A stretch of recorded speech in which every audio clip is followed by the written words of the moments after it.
Aquí comienza Sucedió una noche colección, una antología del programa de la SER dedicado al cine clásico. I wanna hide from the sun, I wanna live in the dark, I wanna go to the movies. Nobody's waiting outside, but I feel alright, 'cause I'm here on my own. I can kiss Marion and Jane, I can sing in the rain, I can be Superman. I'll never come out again. Las estrellas míticas, los grandes directores, las películas inolvidables. Don't look for me in the town, I'm not lost in the crowd, I am here at the movies. Bob is driving his cat, and Steve has a shark that's 30 feet long. I can fly over the cuckoo's nest and come again, 'cause I'm totally crazy. My eyes are wide shut at last.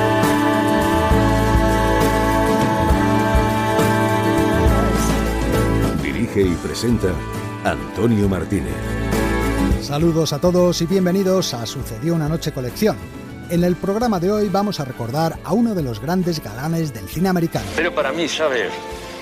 Más seguramente porque una vez me dijeron que me parecía a él cuando era joven, ¿no? Mi preferido es Cary Grant. Y a uno de los villanos más escalofriantes que hemos visto en la pantalla. ¿Y de quién se trata? Del psiquiatra Aníbal Lecter. Aníbal el caníbal. El actor Pepón Nieto nos contará los sufrimientos y placeres de su profesión. Celebro cada papel como si fuera una fiesta. Saber que voy a tener la posibilidad de jugar, de volver a contar una historia, de hacerla cercana, hacerla creíble, para mí es una fiesta. Y hablaremos de un director cuya carrera estuvo marcada por una delación. Como actor estuve en la lista negra. Protesto por el Oscar que le concede la Academia a Elia Kazan. Este es el menú que hemos preparado para hoy y comenzamos a servirlo ya.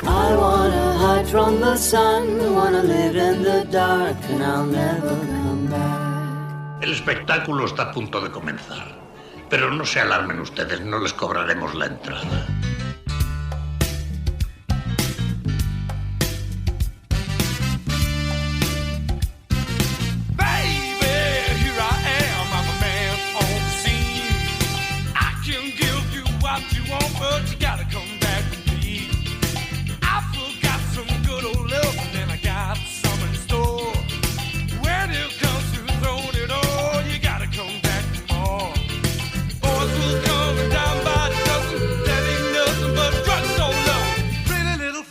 Light your candle, 'cause mama, I'm sure hard to handle now, yes I am.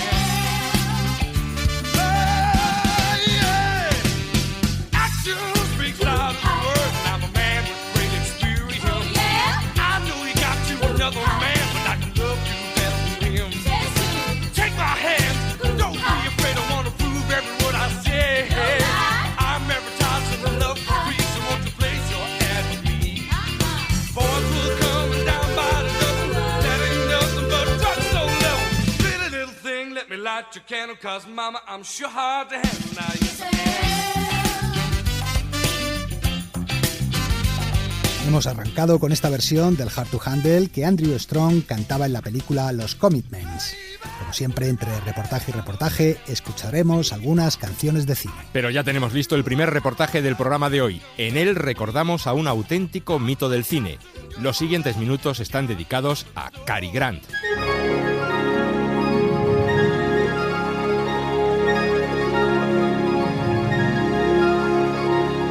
Cary Grant representaba el carisma y la clase. Moreno, elegante y atractivo. El sueño de todas las mujeres y el seductor que todos los hombres desearían ser. Humphrey Bogart, ¿le gusta? Sí, es bueno, sí. Pero para mí, ¿sabes? Más seguramente porque una vez me dijeron que me parecía a él cuando era joven, ¿no? Mi preferido es Cary Grant. Con su elegancia y atractivo, dio pie a un nuevo tipo de galán que seduciría al público durante décadas. Es curioso cómo produzco ese efecto en la gente. Es algo que hay en mi cara. Una cara agradable. ¿Usted cree? Si no lo creyera, no lo diría. Una imagen que nada tenía que ver con aquel niño inglés de Bristol llamado Archibald Leach, su verdadero nombre, que un día a los 10 años, al volver del colegio, descubrió que su madre ya no estaba en casa. Había sido ingresada en un manicomio. Nancy Nelson, biógrafa de Cary Grant. Al pequeño Archie Leach se le dijo que su madre necesitaba reposo y que se iba a un balneario. Y eso fue todo lo que se le contó. El tema de su madre no volvió a ser tratado nunca más. Tiempo después descubriría que su padre tenía un amante y había decidido quitarse de encima a su depresiva esposa. Este es el drama que Archie arrastró toda su vida y lo que le empujó a unirse a la compañía de teatro de variedades de Bob Pender con tan solo 13 años. En 1918, Archie le escribió una carta a Bob Pender. Puso la firma de su padre en la carta y luego escapó de su casa sobre las 2 de la madrugada y se unió al grupo. Con aquella compañía aprendió acrobacias, bailes y todos los trucos del teatro. En 1922, la compañía de Pender viajó de gira al otro lado del charco y Estados Unidos deslumbró al joven Archie Leach, tanto que al terminar la gira decidió quedarse. Dijo adiós a Bob Pender y a las variedades y trató de obtener trabajo en el verdadero teatro. Y cuando no podía conseguir ese tipo de trabajo, caminaba sobre zancos en Coney Island o abría una maleta en una esquina y vendía corbatas pintadas a mano.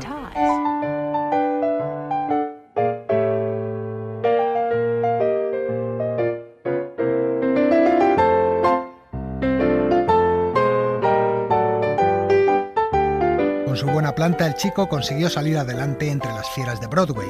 Sus inicios fueron de lo más comunes, unas cuantas obras musicales y el portazo de un cazatalentos de la Fox que ha pasado a la historia de las meteduras de pata.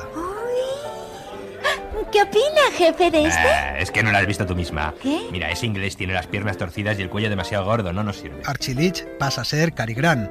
Cary porque era el nombre de un personaje del teatro que le trajo suerte, y Grant porque su dedo cayó en ese apellido en una guía telefónica. Así bromeaba años después con su nombre real en la película Luna Nueva. El último hombre que me dijo eso fue Archie Leach, días antes de cortarse el cuello. A la segunda intentona, esta vez la Paramount transige con el grosor de su cuello y le ficha como galán, aunque la leyenda dice que fue la descarada Mae West quien le dio el pasaporte para el éxito. Ambos coincidieron un día en los pasillos del estudio y la vampiresa le echó el ojo encima. Todavía no le habían utilizado en ninguna película, pero había hecho varias pruebas y estaba bajo contrato. Yo le vi pasar por allí y me dije, si sabe hablar, me lo quedo. Entonces le mandé llamar, vino y me preguntó algo asustado. ¿De qué papel se trata? Del principal, por supuesto. Le dije... y lo hizo. Tras el éxito de Nacida para pecar, la película que protagonizaron, Cary Grant rodó otras cintas con Mae West. Aprovechando su elegancia natural, la Paramount le metió también en una serie de películas en las que casi siempre vestía de smoking, hasta que finalmente le emparejaron con Katharine Hepburn. ¡Vamos, canta! Todo te lo puedo dar menos el amor, baby, solo eso puedo darte. Con ella formó pareja estable rodando películas como La fiera de mi niña, La gran aventura de Silvia, Vivir para gozar o Historias de Filadelfia. Un día de intimidad con una novia de la alta sociedad americana. Ya estoy mala. Es muy desagradable, pero no queda otra salida. De modo que van a examinarme, a criticarme, a humillarme por 15 centavos el ejemplar. Y tú disfrutas con ello.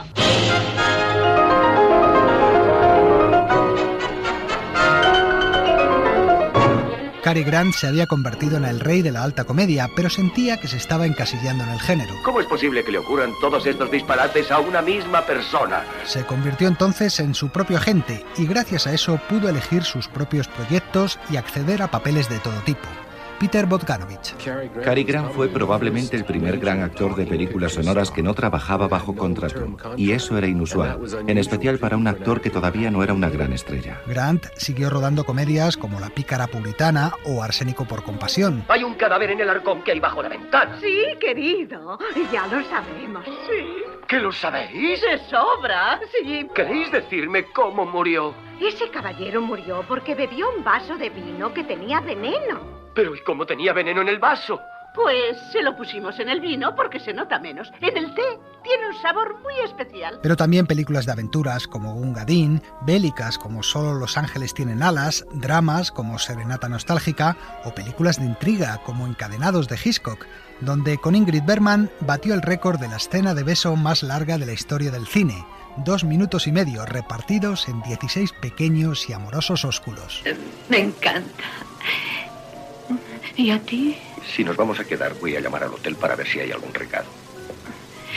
¿Es preciso? Su paisano Hitchcock supo explorar su lado más oscuro y logró que todo el mundo le creyera capaz de asesinar a su esposa en sospecha. ¿Acaso le parezco yo un asesino? Eso es interesante. ¿Qué piensas tú, Easy?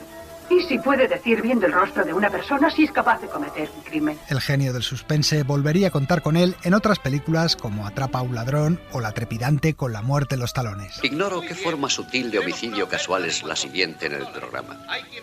¿Dejarme caer en un baño de acero fundido y convertirme en parte integrante de un nuevo rascacielos?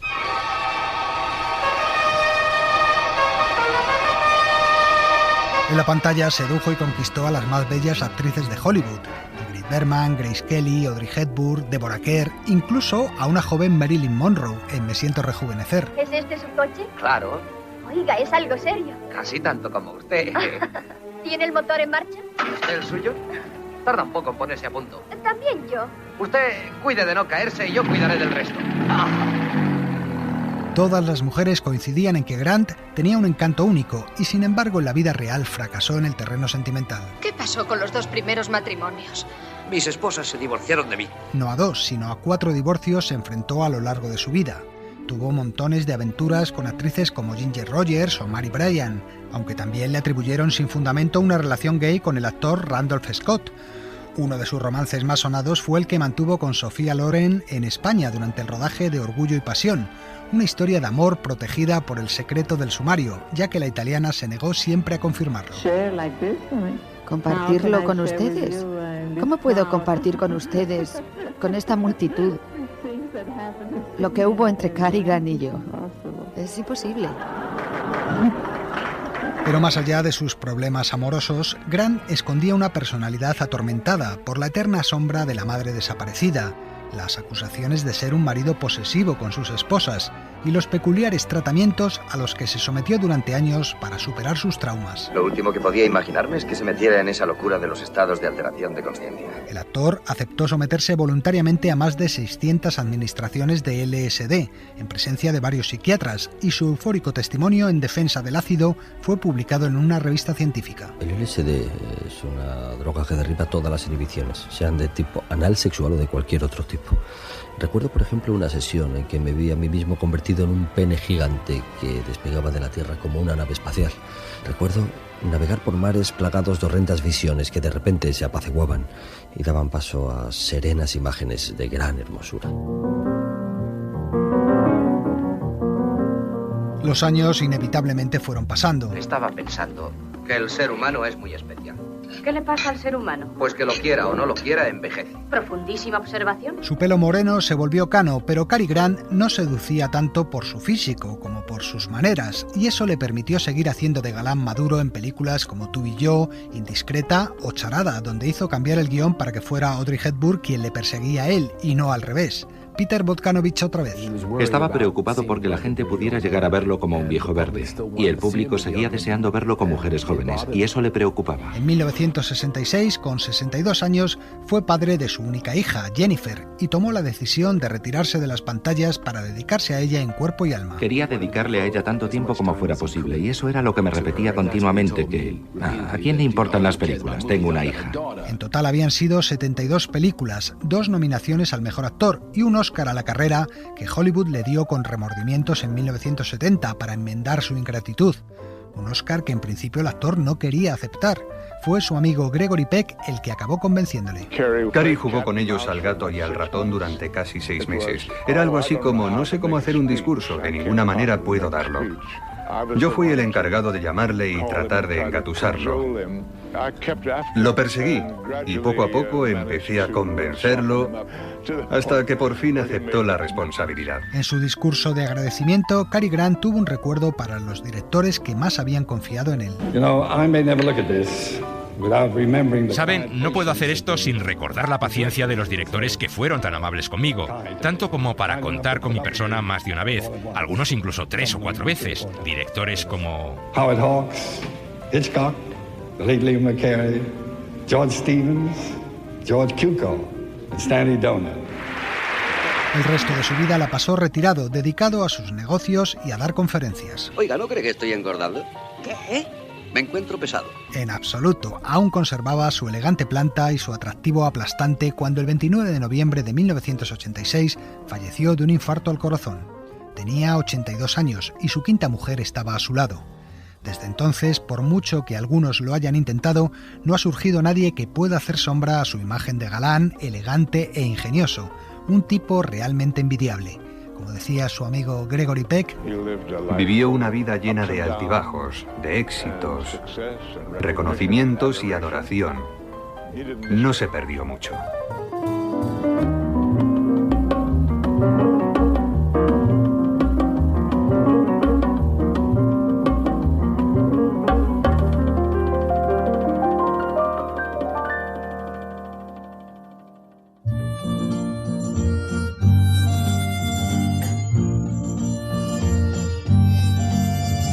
Sunshine and shadow, from darkness till noon, over mountains that reach from the sky to the moon, a man with a dream that will never let go, keep searching to find El Dorado.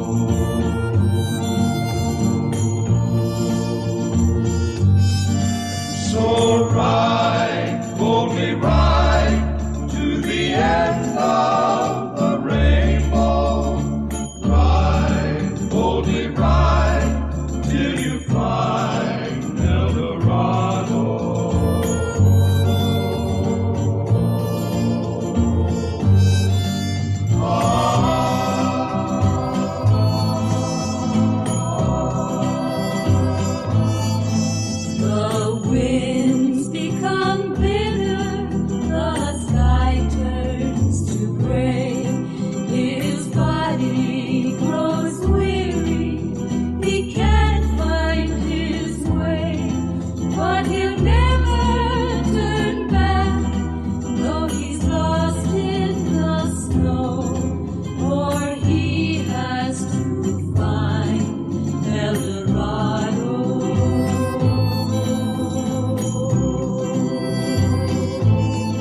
Estamos escuchando a Nelson Riddle y su orquesta con la canción de la película El Dorado, un western protagonizado por John Wayne y Robert Mitchum y dirigido por Howard Hawks en 1966.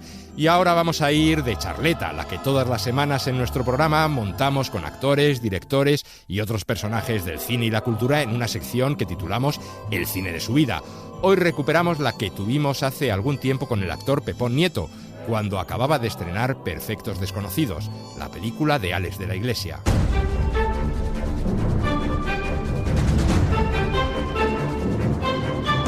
Yo no soy actor vocacional. Yo cuando escucho a mis compañeros decir que desde que tenían 4 o 5 años ya sabían que querían ser actores o que cantaban y tal, yo no. El chico quería ser fotógrafo. Y mecánico y médico, no le hagas caso. Este se apunta a un bombardeo. Que es verdad, tía, que sí, que quería ser fotógrafo. Yo de pequeño un día quería ser médico, el otro día camionero, al otro día churrero y la verdad es que nunca... A lo mejor por eso, luego meditándolo de alguna manera, por esas ganas de querer ser cada día algo diferente, me hice actor, ¿no? Porque tengo la posibilidad de hacer muchas cosas distintas y muchos personajes diferentes y ser muchas personas.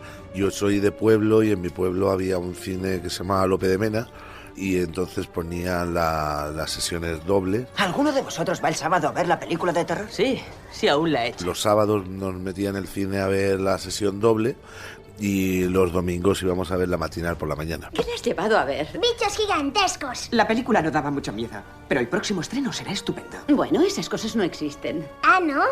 Oye, mamá, quiero ver esa película. Y de eso me acuerdo sobre todo de las sesiones dobles que además veíamos pues 2 veces cada película, ¿no?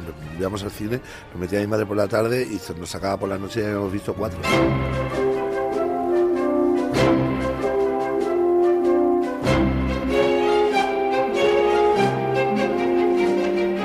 Ahora ya, con esto de las plataformas y tal, sí que hay muchísimo cine, ¿no? La verdad es que afortunadamente. Pero pasó un tiempo que pasamos de las televisiones públicas, la 1 y la 2, a tener unas cuantas más que eran privadas, y se veía mucho menos cine que cuando solamente existía la 1 y la 2. Yo recuerdo que de pequeño he visto todo el cine de Hitchcock, y lo he visto en televisión española. Yo lo he visto por esa ventana. He visto muchas disputas y discusiones, misteriosas salidas de noche, cuchillos, sierras, cuerdas, y desde anoche ni rastro de la mujer. Un asesino no cometería su crimen delante de una ventana abierta. ¿Por qué no? Y hay muchas películas que te marcan, ¿no? Yo recuerdo El Verdugo, que es una película que me marcó y me marcó plácido. He sacado todo lo de la cartilla y ni metiendo mi paga extraordinaria llega. Le he pedido dinero a tu hermano, pero él no quiere saber nada. ¿Cómo que no? Julián, ven aquí. Conmigo no contar. Ven. Que yo no tengo dinero. Tienes que darte cuenta. Si no pago ahora mismo, seguro que nos embargan el motocarro, hombre. Mañana te lo devuelvo, te lo juro. Estoy llorando por ti. Estoy llorando por cosas de ayer. Y cada día me duele más. Había un grupo de teatro en mi pueblo que era una gente que se ponía a ensayar en la plaza que estaba donde estaba el hogar de mi padre, y yo los conocí allí y me encantó lo que hacían, y luego abrieron un taller de teatro en lo que eran las antiguas universidades populares. Yo me apunté, no sabía si era lo que más me gustaba del mundo, pero me divertía mucho y no sabía lo que quería, pero sabía que eso me divertía. ¿Y tú quién te has creído que eres? ¿Arturo Fernández? ¿No te estás dando cuenta que estás sobreactuado? Sí, Paco, tío, yo trataba de ser realista, coño, que la muerte por disparo en el bazo, pues muy agonizante. Y además que el detonador me ha quemado hasta los pelos del ombligo, coño. Y luego me matriculé en la Escuela de Arte Dramático de Málaga, estuve un año y pico escaso, y luego me vine a Madrid, y me vine a Madrid un poco con la idea de probar suerte. Mi padre no entendía en ningún momento que yo pudiera tener ninguna suerte. Le dijo a mi madre: tú tranquila, que ya verás como dentro de un mes este vuelve, porque no se va a comer un colín. Y tuve suerte, la verdad es que tuve muchísima suerte. La suerte ha sido un factor muy, muy importante en mi vida.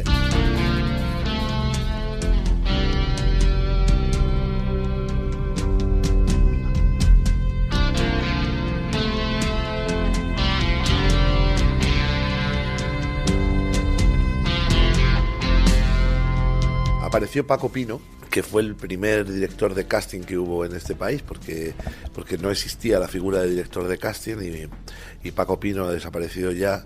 Le hizo el casting a Imanol, porque Imanol quería contar la historia, pero no quería actores conocidos, y Paco Pino hizo pruebas. A mí me hicieron pruebas, me hizo prueba Paco Pino, luego Imanol Uribe, y me dieron el papel. ¿Tú conoces el portugués? No. Oye, a mí me da miedo, tío.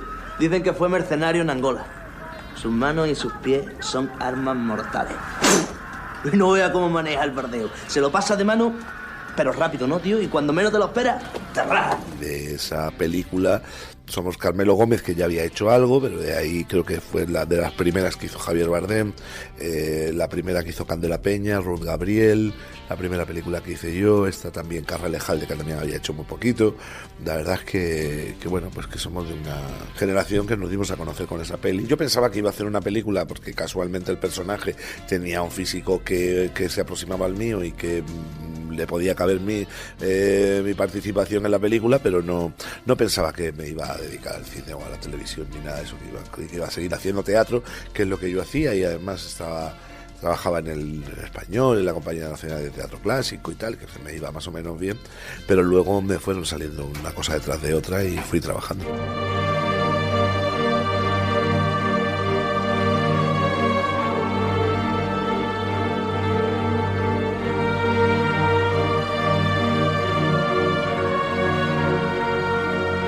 El cine de Alex es un cine muy reconocible, como los grandes pintores o los grandes artistas que ves un cuadro y sabes perfectamente de quién es, ¿no? Y tiene esa capacidad como director de meterte en su barco y de contagiarte de esa energía, de esas ganas de ponerte a jugar con él, ¿no? Es un tío que te invita a jugar, es como el niño del bloque que tiene todos los juguetes y que te invita, y tú estás deseando que te invite a su casa a jugar con sus juguetes, pues los tiene todos, y además es súper buena gente y te deja jugar con todos. He traído vino.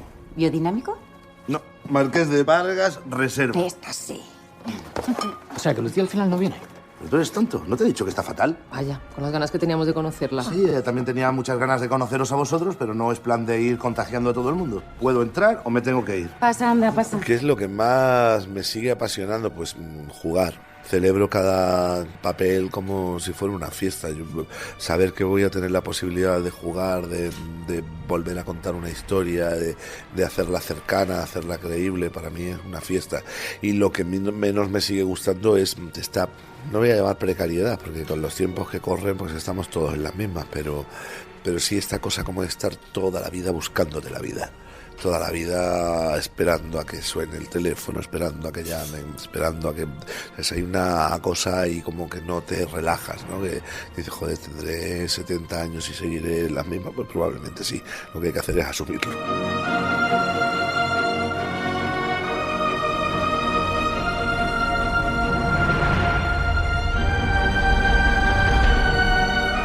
Sucedió una noche. El cine clásico en la SER.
Pertenece a la banda sonora de Conan el Bárbaro, compuesta por Basil Poliduris en 1982. Algunos descubrirán con ella de dónde le vino la inspiración a Jerry Goldsmith para su tema central de la película Desafío Total, que luego se convertiría también en sintonía de las retransmisiones de fútbol de Canal Plus. No es que Goldsmith plagiara a Basil Poliduris sin más, fue un préstamo consentido entre los dos compositores que eran muy buenos amigos. Y ahora vamos a hablar de un personaje. En una encuesta del American Film Institute fue elegido el mejor villano de la historia del cine. Os estamos hablando del Dr. Hannibal Lecter, el personaje que Anthony Hopkins encarnó en El silencio de los corderos.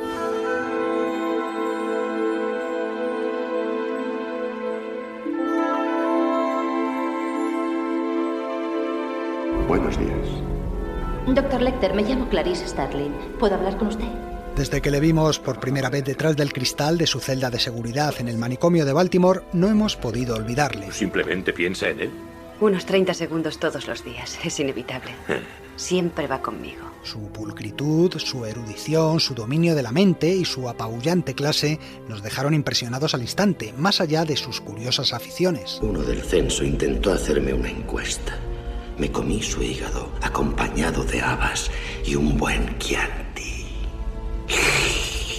Un genial Anthony Hopkins le daba vida.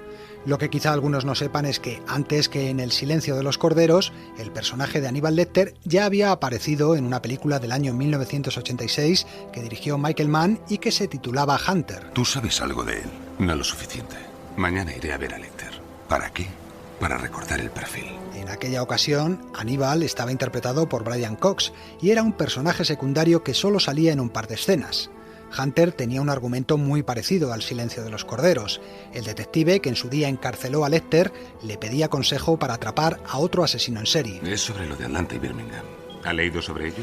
En los periódicos. No arranco los artículos. No me gustaría que pensasen que me explayo en cosas morbosas. Pensé que usted tendría algunas ideas. ¿Por qué debería contárselas? Quizás sienta curiosidad por saber si usted es más inteligente que él. Hunter estaba basada en una novela titulada El dragón rojo del escritor Thomas Harris. A Harris le debemos el mérito de haber creado a nuestro protagonista. Él es el autor de las 4 novelas en las que se basan las 5 películas en las que aparece Hannibal Lecter. Porque tras el éxito que tuvo El silencio de los corderos, Thomas Harris se vio presionado para escribir una nueva historia que permitiera la secuela. Recuerde que todo lo bueno se hace esperar.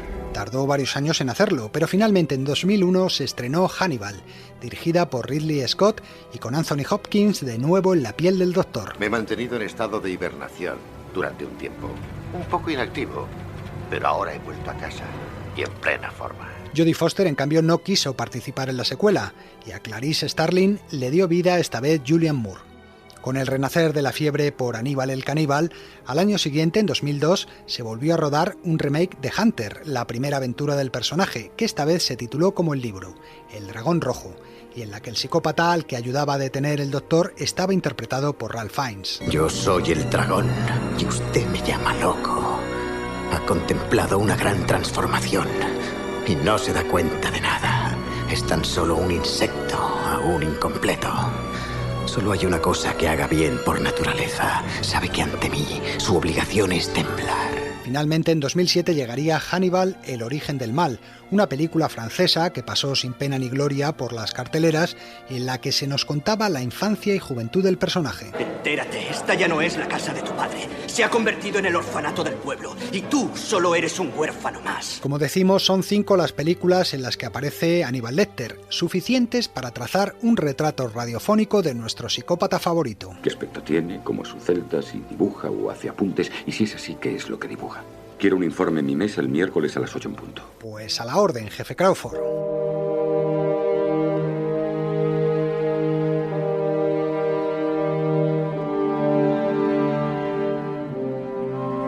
¿De dónde es Aníbal el caníbal? ¿Dónde nació? ¿Es usted de Norteamérica? Originariamente no, pero he viajado allí. El doctor Lecter es lituano de nacimiento. Su padre era un noble cuya estirpe se remonta hasta el siglo X.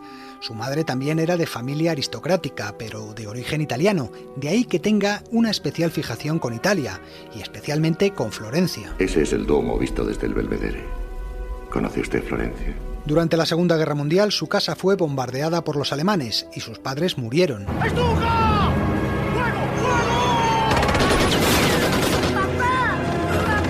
Él y su hermana Misa fueron capturados por unos desertores. Como pasaban mucha hambre, estos hombres decidieron comerse a la niña, y de ahí le viene al doctor su fijación con el canibalismo. Años después, Aníbal tomaría cumplida venganza de lo que le hicieron a su hermana. Aníbal, ¿tiene hijos?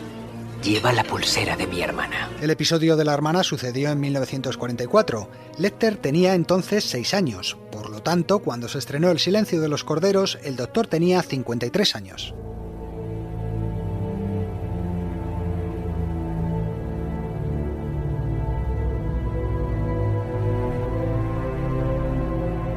Aníbal Lecter es doctor en psiquiatría, una eminencia en su especialidad. Incluso, durante su estancia en la celda del manicomio, escribió magníficos artículos para revistas científicas. He visto su artículo sobre adicción quirúrgica en la revista de Psiquiatría Clínica. ¿Y? Muy interesante. Incluso para un neófito del tema. Tiene una cultura vastísima. Yo fei giubetto a me delle mie case. Yo hago mi horca de mi propia casa. Habla varios idiomas y es un gran dibujante. He pensado que le gustaría tener sus dibujos. Hasta que tenga una ventana. Es también un experto en arte, en especial en arte italiano. En la película Hannibal le veíamos en Italia, en Florencia, aspirando a convertirse en conservador jefe de la Galería de los Uffizi. Estoy investigando la desaparición de su predecesor, el signore di Buonaventura. Simplemente... Predecesor implica que el puesto es mío. Por desgracia no lo es, aún no. Pero tengo esperanzas. Dejan que cuide de la biblioteca por un estipendio. Entre sus lecturas favoritas están, por supuesto, los clásicos. Primeros principios, Clarice. Simplicidad. Lea a Marco Aurelio. De cada cosa pregúntese qué es en sí misma, cuál es su naturaleza. Colecciona obras de arte, manuscritos del Renacimiento, estatuas de Buda. Aquí le vemos regalando originales de Dante como si fueran cromos. La he visto a usted absorta en el libreto. Tal vez le guste esto. El primer soneto de Dante de la Vita Nueva. Es precioso. Por favor, quédeselo. Lo que no colecciona son recuerdos de sus víctimas. Los homicidas sistemáticos guardan trofeos de sus víctimas. Yo no. No. Usted se los comía.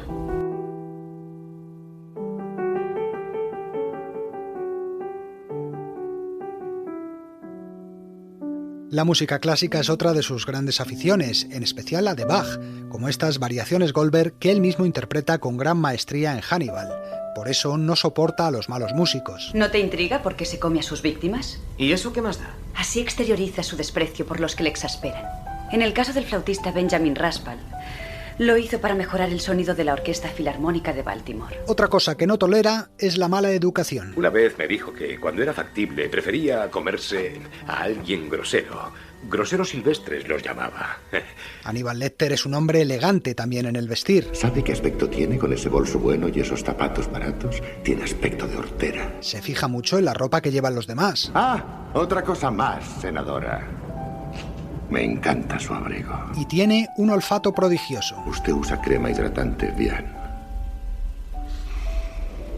Y algunas veces se pone l'air du temps. Pero hoy no. Cualidad que no solo aplica a las mujeres, sino también a los hombres. Usa la misma loción que llevaba en los tribunales hace 3 años.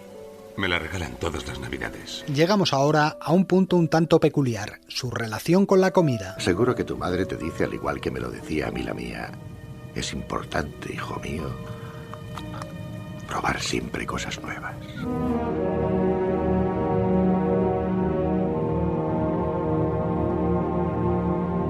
Lecter es un gourmet y un experto también en alta cocina. Barney, el ejemplar dedicado del Dr. Lecter de El placer de la cocina se vendió a un coleccionista privado por $16.000. De cocina normal estamos hablando, porque luego está lo de su afición a comer carne humana.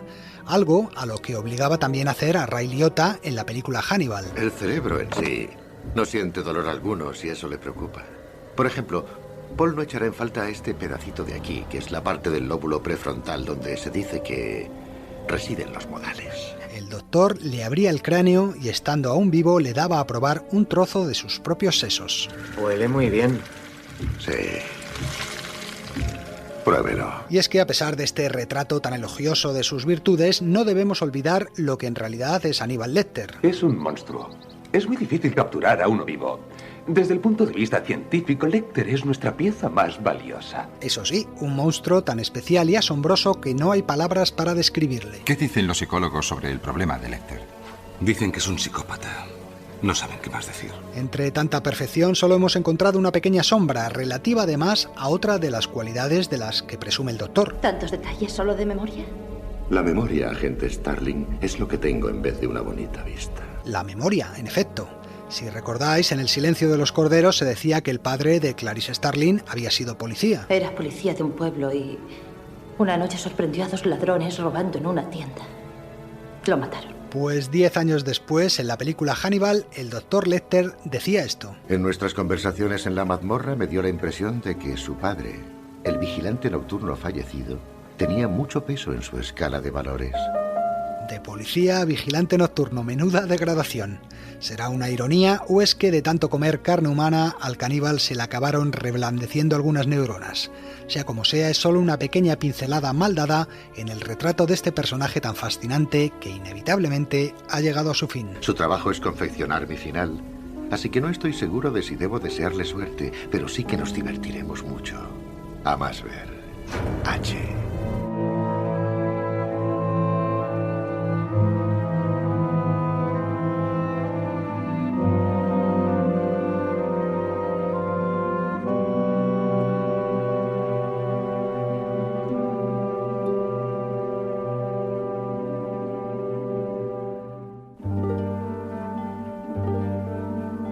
Ce soir, nous sommes septembre,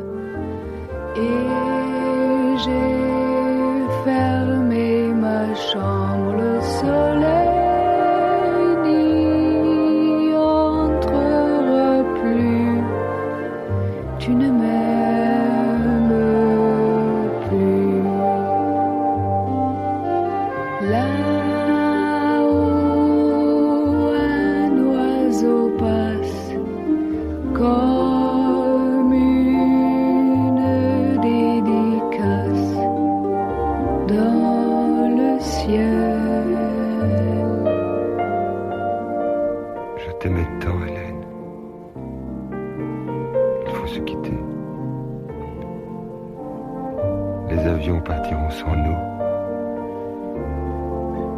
Je ne sais plus t'aimer, Hélène. Avant dans la maison, j'aimais quand nous vivions comme dans un dessin d'enfant. Tu ne m'aimes plus. Esta es la actriz Romy Schneider cantando la canción de Elena de la película Las cosas de la vida, un film de 1970 dirigido por el francés Claude Sautet y protagonizado por la propia Romy y Michel Piccoli. Y entramos ya en la recta final del programa de hoy, que la va a ocupar el que fuera uno de los grandes directores del teatro y el cine americano de los años 40, 50 y 60, pero cuya carrera quedó marcada por su colaboración con el Comité de Actividades Antiamericanas que presidía el senador McCarthy, en aquello que se conoció como la caza de brujas. Finales de 1951, Elia Kazan da los últimos toques a su película Viva Zapata cuando un hombre vestido con un traje irrumpe en los estudios de la Fox buscando al director. Verá, debo entregarle esta citación. ¿Qué? Para la sala novena del juzgado, el viernes a las 10. ¿Qué les pasa? Ya les dije que no sabía nada. Puede llevar a un abogado si lo desea. Le han convocado para declarar en sesión secreta ante el Comité de Actividades Antinorteamericanas que preside el senador McCarthy. Jura solemnemente que el testimonio que va a dar es la verdad, toda la verdad y nada más que la verdad. Sí, lo juro. Aquella fue la primera de las varias sesiones en las que el comité le interrogó. Al principio, el director se resistió a darles lo que buscaban, los nombres de sus antiguos compañeros del Partido Comunista. No te basta con que te humillen, además tienes que darles nombres. Y de eso trata este puñetero juicio, ¿no? De joder a tus amigos. Pero al final acabó delatándoles. No era la primera vez que pasaba. Otros muchos profesionales del cine habían colaborado con el comité, pero nadie pensó nunca que aquel intelectual progresista y de izquierdas, que pasaba por ser una de las mentes más lúcidas del cine y del teatro americano del momento, pudiera caer en la delación. Lo cierto es que aquella declaración acabaría marcando definitivamente su vida. Me llamo Elia Kazan. Por mis venas corre sangre griega. Soy turco de nacimiento y americano debido a un viaje que hizo mi tío. En efecto, Elia Kazan nació en 1909 en Estambul.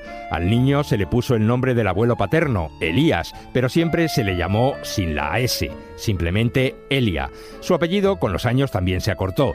Del largo y complicado Kazangioglu pasó al más corto y sencillo Kazan. Su familia emigró en 1913 a los Estados Unidos, donde ya residía uno de sus tíos que trabajaba en Nueva York como comerciante de alfombras. He guardado estas 30 piezas de saruk de 9x12 para usted. Esta alfombra es ideal para la casa del mayor millonario de América. ¡Tóquela! El padre de Kazan quería que continuara con el negocio de las alfombras, pero él fue a la universidad. Estudió arte dramático en Yale y poco tiempo después se unió a un grupo de teatro joven liderado por otro nombre mítico, Lee Strasberg, que se proponía un mayor compromiso social en el teatro. La construcción de un teatro nuevo, vivo y real, con, sobre, por y para el hombre medio. Kazan comenzó como actor, pero los resultados no fueron muy buenos y pronto se pasó a la dirección de escena. Es el año 1934 y Elia Kazan se afilia al Partido Comunista. Dirige algunas obras de propaganda, pero enseguida se enfrenta con los jerarcas del partido y abandona la militancia. Cuando se produce el pacto entre Hitler y Stalin, se desmarca abiertamente de las ideas comunistas. Fui miembro del Partido Comunista durante año y medio. Su filosofía era hacer una América mejor o cambiar América, y después dejé el Partido Comunista porque me dejó de gustar. Creí que estaban equivocados, pero yo continué teniendo la misma idea, es decir, ¿qué tenía yo que hacer para ayudar a América? Toda mi filosofía se resume en cómo ayudar a mi país. Amo a América y quiero hacer un país mejor. Desde mitad de los años 30 y principios de los 40 se va consolidando su carrera como director teatral. También tiene algún pequeño contacto con el cine, pero es en 1945 cuando Hollywood le llama. Todo Broadway brinda por ti y tienes la oportunidad de rematarlo ganando un poco de dinero. ¿Qué digo? Muchísimo dinero. En Hollywood podrías ganarte la vida escribiendo un sinfín de obras durante una pequeña temporada. Debuta con la película Lazos Humanos, que es bastante bien recibida por crítica y público, pero su primer gran triunfo llega en 1946 1947 con La barrera invisible, una película protagonizada por Gregory Peck y bastante atrevida para la época, ya que denuncia el antisemitismo que existía entre los americanos. Lo tengo. La idea, el titular, el enfoque, sí, es la única manera. Voy a ser un judío. Solo tengo que decir que lo soy. Nadie me conoce en la ciudad de Nueva York. Puedo decirlo y vivir como si lo fuera durante 6 semanas, 8 o 9 meses. Incluso tengo el titular. Fui judío durante 8 meses. Gracias a La barrera invisible, Kazan gana el Oscar al mejor director y le llueven decenas de ofertas, pero él decide hacer un alto como director de cine y vuelve a Nueva York. Junto con unos amigos crea el mítico Actors Studio, que se convierte en una impresionante cantera para nuevos actores. Por sus pasillos pasan Marlon Brando, Montgomery Clift, Karl Malden o James Dean, entre otros muchos.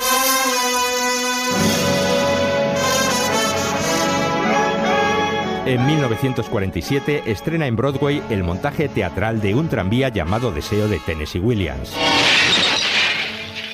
Este es el modo como quito yo la mesa. No vuelvas nunca a insultarme de esa forma. Cerdo, polaco, asqueroso, vulgar, grasiento. En esa obra da la alternativa como actor a un joven Marlon Brando. Los éxitos teatrales de Elia Kazan se repiten sin cesar con nuevos montajes como La muerte de un viajante de Arthur Miller. Hollywood le sigue reclamando para trabajar allí. El director consigue lo que han logrado muy pocos, ser considerado un maestro en las dos costas, California y Nueva York, y en los dos mundos, el cine y el teatro. ¿Puedo ayudarla en algo? Me han dicho que coja un tranvía llamado Deseo, que luego transborde a otro llamado Cementerio, y que después me apee en lo que llaman los Campos Elíseos. Ahora viene su tranvía. En 1951 dirige para el cine Un tranvía llamado Deseo. Marlon Brando vuelve a repetir su papel de Kowalski y con su camiseta sudada y su aspecto fiero cautiva a todos. Me molesta la camiseta. ¿No te importa que me ponga cómodo? Por favor, quítatela. Como a la gente de mi pueblo me gusta la comodidad. A mí también. Con este calor no es fácil tener aspecto de persona limpia. Un año después, Brando trabaja de nuevo con Elia Kazan en otra película memorable. Tú, dígame, señor presidente. ¿Cómo te llamas? Zapata. ¿Cómo dices? Emiliano Zapata. Viva Zapata, el retrato mítico del líder mexicano, es una reflexión sobre el poder que acaba siempre por corromper y donde se cuestiona también la revolución como forma de transformar la sociedad. Desertaste de nuestra causa. ¡No! Nuestra causa era la tierra, no una idea, sino campos sembrados de trigo para alimentar a los nuestros. Libertad, no una palabra, sino un hombre sentado tranquilamente a la puerta de su casa al anochecer. Paz, no un sueño, sino el tiempo de ser feliz y descansar. Y es entonces, como decíamos al principio, cuando es llamado a declarar por el Comité de Actividades Antiamericanas. Ahora lo único que le pedimos que haga de buena fe, y para que quede exculpado de sus pasados errores, es que nos ayude a identificar a las personas de esas fotografías. No quiero ser un delator. Pero acaba siéndolo. Mientras la América conservadora le aplaude, la mayoría de sus amigos de Nueva York le condenan al vacío. Pero Elia Kazan no se arrepiente ni lo hará nunca durante el resto de su vida. No creo que fuera un error lo que hice. Fui miembro del Partido Comunista un breve tiempo, no me gustó lo que vi y dejé hablar a mi interior. A mí no me gusta lo que hicieron otras personas, pero eso no me incumbe. Es más, en películas posteriores como La ley del silencio justifica abiertamente la delación. Ha de comprender una cosa, padre. Aquí en el muelle todos somos S&M. ¿S&M qué es eso? Sordos y mudos. Aunque nos estuviesen matando no podríamos chivar. Chivaros. Sé que estáis amenazados de muerte, pero en este país nos queda siempre un recurso. Defendernos. Señalar a los desaprensivos, justificar la lucha de lo justo contra lo injusto. Lo que para ellos es delación, para vosotros significa libertad.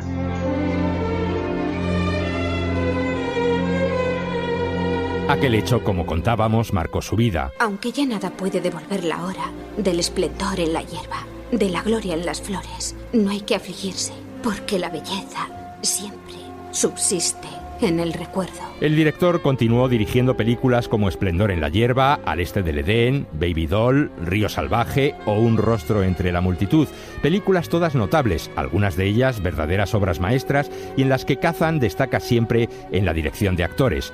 Basta un dato para demostrarlo. 21 actores dirigidos por Kazan fueron candidatos al Oscar y 9 de ellos ganaron la estatuilla. Ven acá, jovenzuelo, ven acá. ¿Me llamas a mí? ¿Por qué has tirado esa piedra? ¿Hay alguna ley que prohíba tirar piedras? Actores como James Dean, Marlon Brando, Warren Beatty o Natalie Wood fueron prácticamente descubiertos por Kazan. Pero a pesar de todos estos méritos, siempre como si fuera su propia machacona conciencia, cuando se le hacía una entrevista se le preguntaba siempre por su delación. Ya sé cuál es la pregunta. Es la misma pregunta una y otra vez. Estoy de acuerdo con algunas cosas que ellos querían y con sus métodos. No tengo problemas conmigo mismo. Esa es la respuesta. Así, por ejemplo, contestó cuando en el Festival de Berlín se le concedió un Oso de Oro por toda su carrera. En los años 60, Elia Kazan fue abandonando paulatinamente el mundo del teatro. Se dedicó a escribir y a dirigir películas más personales. ¿Dices que en América tiene montañas más grandes que esta? En América todo es más grande. ¿Qué más? ¿Qué más hay en América? En América contaba la historia de su propia familia. Los Visitantes fue rodada en 16 milímetros y con un mínimo presupuesto, y en 1976 dirigió su última película, El último magnate. En 1999, la Academia de Hollywood le concedió un Oscar honorífico. Como actor estuve en la lista negra. Protesto por el Oscar que le concede la Academia a Elia Kazan. Las protestas arrecieron entonces por parte de viejos actores y directores condenados a las listas negras. Durante la entrega, unos permanecían sentados y con los brazos cruzados en señal de protesta. Otros, en cambio, aplaudían. Elia Kazan, acompañado de Robert De Niro y de Martin Scorsese, apenas si pudo balbucear unas palabras de agradecimiento. Gracias a todos vosotros. Creo que puedo simplemente desaparecer ahora. Y del brazo de su querido amigo Scorsese hizo mutis. Fue el frío adiós que dio Hollywood a uno de los creadores más importantes que ha tenido la cultura americana en el siglo XX, ya sea en el cine o en el teatro. Su contribución fue gigantesca. Cada vez que vemos en el cine a Dustin Hoffman, Robert De Niro o Al Pacino, tenemos que saber que parte de su trabajo se lo debemos a Elia Kazan, a ese chico turco de origen griego que emigró a los Estados Unidos y que probó el lado dulce y también el amargo del país en el que creció y triunfó. ¡América! ¡Hey, América! ¡Hey, América!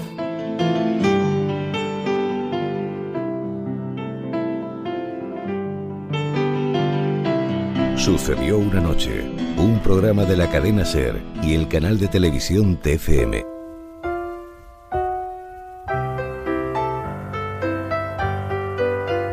En breve llega el boletín de noticias y nosotros nos despedimos hasta mañana a la misma hora. Os decimos adiós con esta melodía que ya suena de fondo y que Randy Newman compuso para la banda sonora de Ragtime, la película de Milos Forman del año 1981. Recordad que nos podéis escuchar también en los podcasts de cadenaser.com o en las plataformas de iTunes y iVoox. Allí nos podéis oír online o también bajaros el programa para reproducirlo cuando vosotros queráis en vuestro teléfono, vuestra tablet o vuestro ordenador. Y nada más, un saludo de Leo Castro y Antonio Martínez y hasta la próxima.